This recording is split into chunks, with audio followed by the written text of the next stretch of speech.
A estos hombres negros les untaban aceite. Cuando su piel brillaba lo suficiente, los empujaban al escenario, como si fueran ganado, dejándolos a merced de los blancos. Sin embargo, nadie sabía que antes, el negro Carlos vivía en su tierra, en libertad. Ese día, una red cayó de repente. Carlos fue capturado de inmediato. Luego, su propia gente lo vendió a los blancos, obligándolo a convertirse en esclavo. Acto seguido, los blancos comenzaron a actuar. Sobre sus cuerpos les untaban una gruesa capa de manteca de cerdo, una y otra vez, hasta que toda su piel quedaba brillante. Después, los empujaban al escenario para la subasta pública. Estos negros cubiertos de grasa eran muy codiciados en el mercado. Cientos de negros fueron comprados en cuestión de minutos. Terminada la subasta, el verdadero infierno apenas comenzaba. La bodega inferior del barco negrero se convirtió en su prisión y su tumba. Pesadas cadenas de hierro sujetaban sus extremidades, y los esclavos eran amontonados unos sobre otros. Incluso girarse era un lujo imposible. Sudor, lágrimas y excrementos se pegaban a su piel. El picor y el dolor eran insoportables, pero no podían moverse. La bodega era fría y húmeda, sin un rayo de luz. El aire turbio olía a putrefacción, y cada respiración era como tragar veneno. Muchos esclavos, apenas subían al barco, ya empezaban a tener fiebre y vómitos. Con grilletes en manos y pies, cientos de negros fueron empujados a un espacio diminuto, donde ni siquiera podían ponerse derechos. El hacinamiento era comparable al metro en hora punta. Los olores mezclados, sumados a los constantes pisoteos, pronto provocaron muertes. Tras la muerte, los cuerpos eran arrojados directamente al mar, como alimento para las criaturas marinas. Allí, ni siquiera hacía falta preocuparse por rebelarse, porque no había oportunidad alguna. Los marineros obligaban a resistirse solo para tener excusas para matar. Podían disparar cuando quisieran, no solo para dar ejemplo, sino para que los negros temieran a los blancos desde lo más profundo. Pero lo más inhumano aún estaba por venir.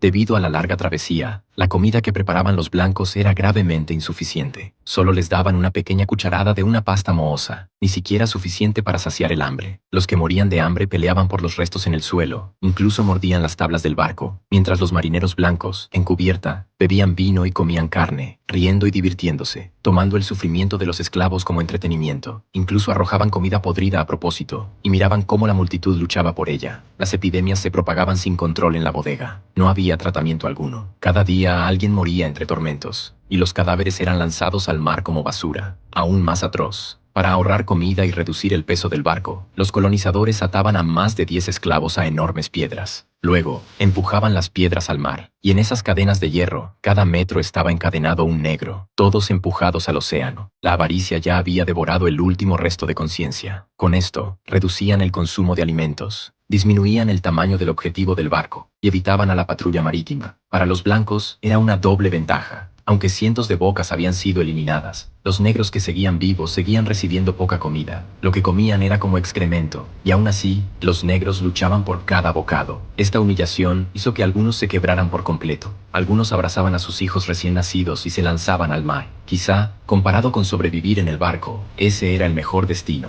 A los ojos de los colonizadores, los negros nunca merecieron ser llamados personas. En medio de esta desesperación, Carlos no cayó. Este joven negro de poco más de 20 años había perdido a toda su familia. Había visto su aldea destruida. Había sufrido la humillación de la subasta y soportado las torturas inhumanas de la bodega. Su cuerpo estaba lleno de heridas y su corazón cargado de odio y dolor. Pero su deseo de libertad nunca se apagó. Carlos lo tenía muy claro. Aguantar solo significaba esperar la muerte. Solo resistiendo existía la mínima posibilidad de sobrevivir. Así que, Carlos comenzó a contactar en secreto con otros esclavos, y aprovechando los descuidos de los marineros, los animó, reuniendo de nuevo a quienes habían perdido la esperanza.